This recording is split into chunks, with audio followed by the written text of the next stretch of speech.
এখানে আপনাদের এই আসনের জন্য জামাত ইসলামী এখানে এটা লিখেছে কারা? এমপি পদপ্রার্থী নয়, উনি নমিনি।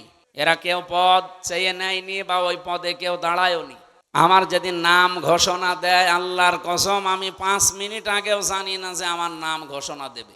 এটা শুধু বাংলাদেশে জামাত ইসলামী দেখাতে পেরেছে, অন্য কোনো দল এটা আর পারবে না।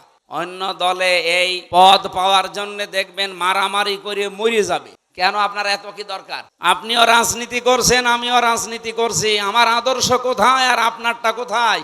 আমিরে জামাত ঘোষণা দিয়েছে এই দেশে বাংলাদেশ জামাত ইসলামী থেকে যদি কেউ এমপি হয়, মন্ত্রী হয়, ওর 5 বছরে একটা টাকা বাড়বে না, যা আছে আরো কমে যাবে। অন্য কোন দলের লোককে এই ঘোষণা দিতে বলেন তো? আমার মনে হয় বাংলাদেশে তো 73টা দল, যে কোনো দলের প্রধান যদি এই ঘোষণা দেয় যে আমার দল থেকেও কেউ এমপি হলে, মন্ত্রী হলে যদি 100 টাকা নিয়ে এমপি হয়, 5 বছর পরে ওর 90 টাকা হয়ে যাবে, আমার মনে হয় ওই দল থেকে কেউ এমপি দাঁড়াবে না।